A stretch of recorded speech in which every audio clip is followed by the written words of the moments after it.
Então, antes da gente compartilhar o texto, feche os seus olhos mais uma vez e peça ao Espírito Santo para que essa palavra que vai ser compartilhada, ela venha a gerar profundamente a fé que nós necessitamos no coração de cada um, amém? No seu coração, no meu coração. Senhor Deus de graça e sabedoria, obrigado por tudo aquilo que Tu fizeste, por essas bênçãos que foram concedidas, ó Pai, por esses testemunhos que nós tivemos nessa noite. Obrigado, Senhor meu Deus, e agora que temos a Tua palavra em mãos, que o Teu Espírito venha ministrar essa palavra no nosso coração, que venha ser gerado profundamente no nosso coração a fé, Pai, uma fé ativa, uma fé, ó Deus, verdadeira, uma fé que contempla as coisas antes mesmo delas acontecerem, ó Pai. Ó Espírito de Deus, capacita-nos, ó Senhor, a compreender essa palavra e também a ser gerado no nosso coração, na nossa alma, essa fé que tanto necessitamos, ó Pai, de pôr em prática na nossa vida, no nosso dia a dia, em nome do Senhor Jesus Cristo. Amém. Glória a Deus. Abra a palavra do Senhor do Evangelho de Lucas, capítulo 7.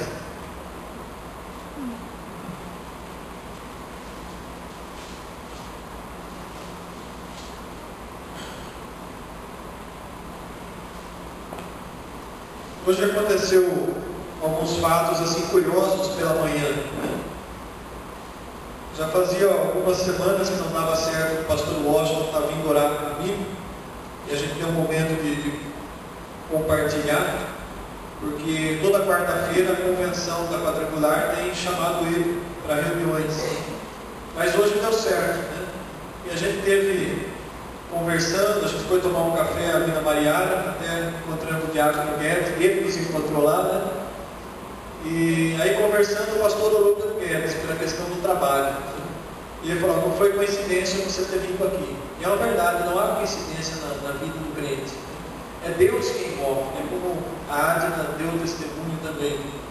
E aí a gente orou pelo Guedes, o Guedes acabou de sair, aí o irmão Williams apareceu.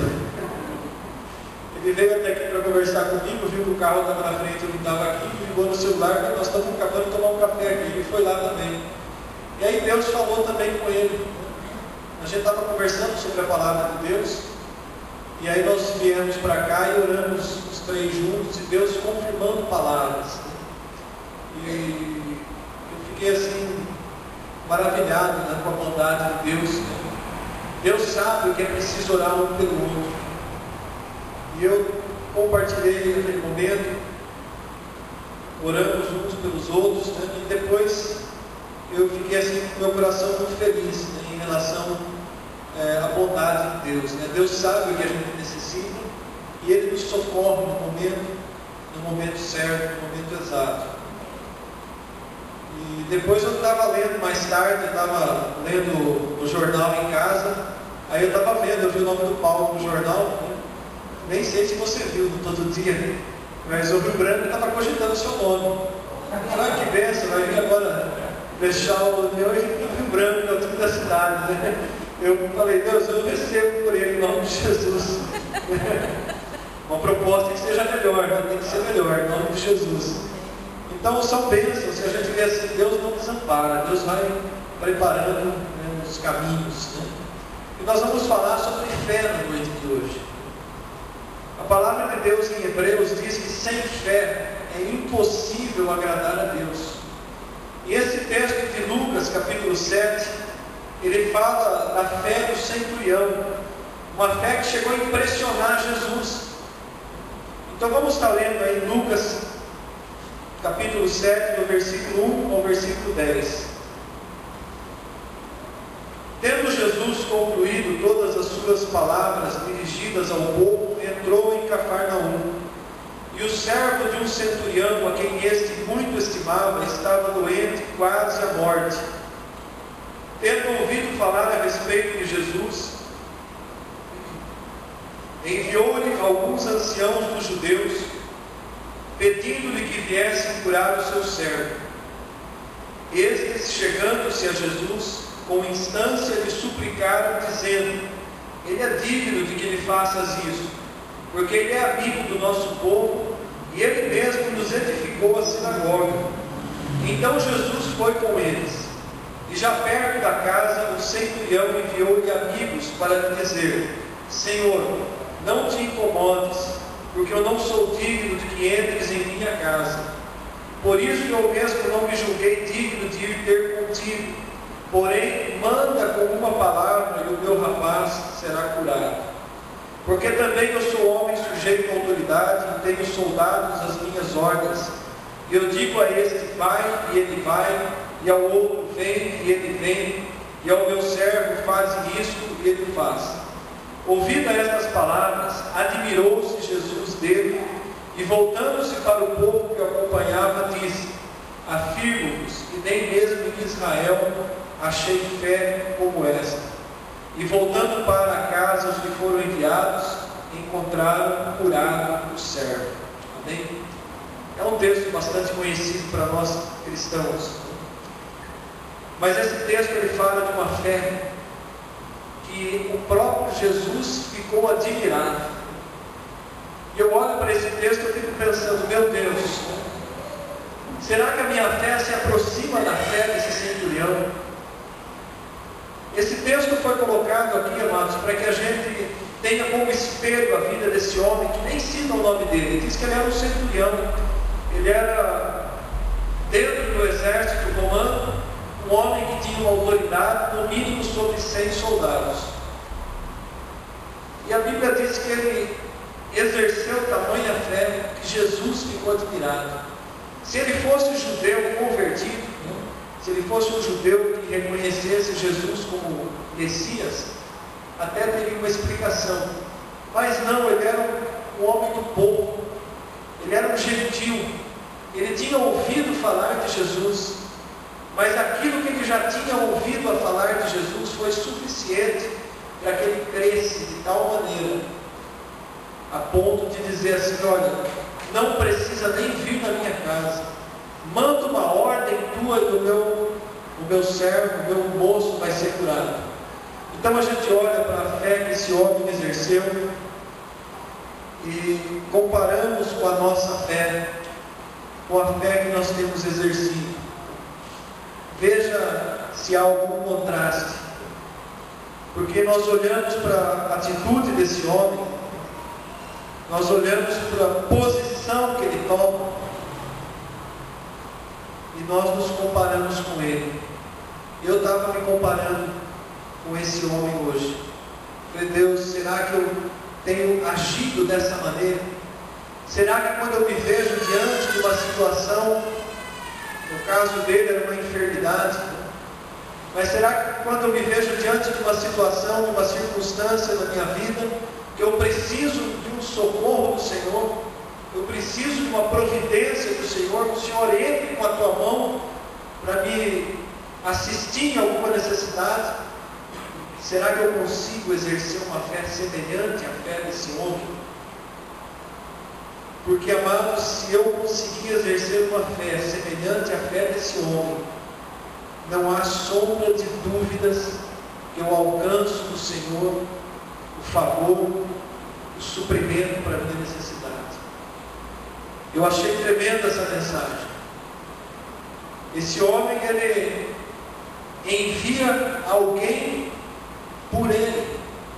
Ele não se sente digno de ele mesmo chegar até Jesus, porque ele reconhecia a autoridade que existia em Jesus Cristo. Nós temos um privilégio maior do que esse centurião, porque nós, pelo sangue do próprio Jesus, somos dignos de nos achegar à presença do Pai e de colocar para Ele a nossa necessidade. Nós vivemos hoje uma situação diferente, mais privilegiada do que esse homem viveu, porque ele não se sentia digno de ir até Jesus. E qual que é a nossa situação hoje? Nós somos filhos de Deus. Nós somos filhos de Deus por adoção através de Jesus Cristo, co-herdeiros com Jesus das promessas do Pai. Então nós temos esse livre acesso de chegar ao Pai, ou melhor, de chegar a Deus e tratar Deus como nosso Pai. Nenhuma outra geração antes de Jesus teve esse privilégio de chamar a Deus de Pai na intimidade que um filho trata o Pai. Então a nossa condição é melhor do que a condição desse centurião. O nível de relacionamento, de intimidade que nós temos com Deus, o nível de acesso que nós temos com o Pai, é maior do que esse homem teve. Porque ele envia alguns, ele não se achava digno de ir. E nós podemos ir diretamente à presença de Deus. Nós não precisamos de intermediários, porque o nosso único intermediário é o próprio Filho de Deus, é o Senhor Jesus Cristo. E o próprio Jesus diz: tudo quanto pedirdes ao Pai em meu nome, Ele vos concederá. Um dos versículos que nós lemos no início desse culto foi aquele: pedi e dar-se-vos-á, batei e abrir-se-á, buscai e achareis. Então isso é um ato de exercer a fé.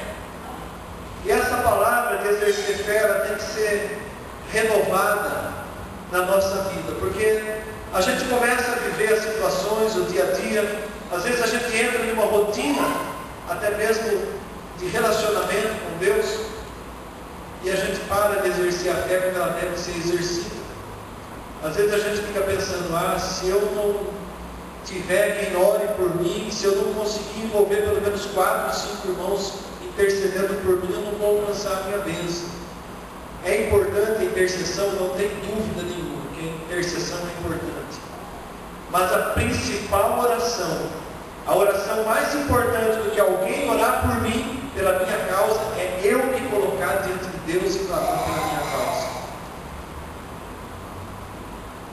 Tem muito crente que ele fica naquela: ora por mim, ele pede oração para todo mundo, mas ele mesmo não exerce a fé dele se colocando em oração diante de Deus. Não sei porquê, mas eu já ouvi testemunhos de crentes, de irmãos que agem dessa maneira. Não sei se não se sente digno, não sei se está num momento de uma crise tão grande que acha que Deus não vai atender. Mas a principal oração é aquela que nós mesmos fazemos pelas nossas causas diante de Deus. A oração da fé. Eu creio que Deus existe e que Ele é galardoador daqueles que buscam. É outro texto da palavra em Hebreus. Aqueles que se aproximam de Deus precisam crer que verdadeiramente Deus existe e Ele é o galardoador daqueles que buscam. A palavra galardoador é alguém que dá presentes. Olha, eu creio que Deus existe e Ele é o presenteador, Ele é aquele que distribui presentes, dádivas para aqueles que buscam. Então a gente olha para a atitude que teve esse homem. A fé dele era tão certa, tão firme no seu posicionamento de fé, que ele reconhece a autoridade que havia em Jesus Cristo, e ele fala: o Senhor não precisa nem vir na minha casa, manda uma palavra de ordem e o meu servo vai ser curado. E tal qual ele disse, assim o Senhor fez.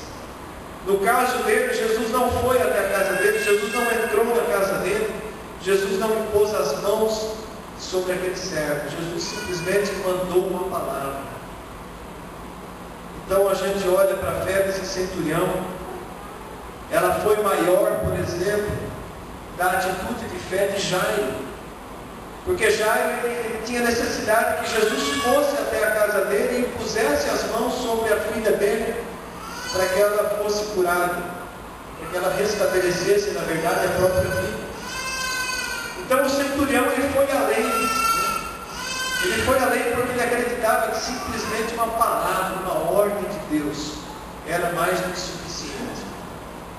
Então veja que nós precisamos nos identificar hoje muito mais com esse centurião do que o próprio Jairo. Jesus não está mais presente em forma humana no nosso meio para ir até a nossa casa de repente e impor as mãos.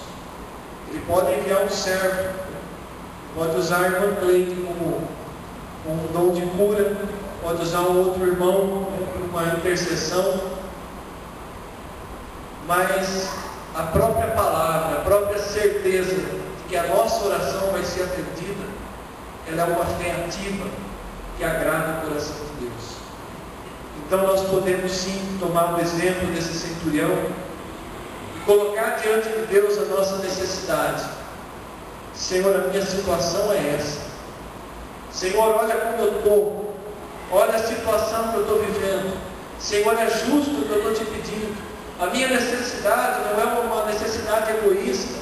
Eu não estou pedindo algo para o Senhor que é para mim me deleitar, para mim satisfazer um desejo da minha carne.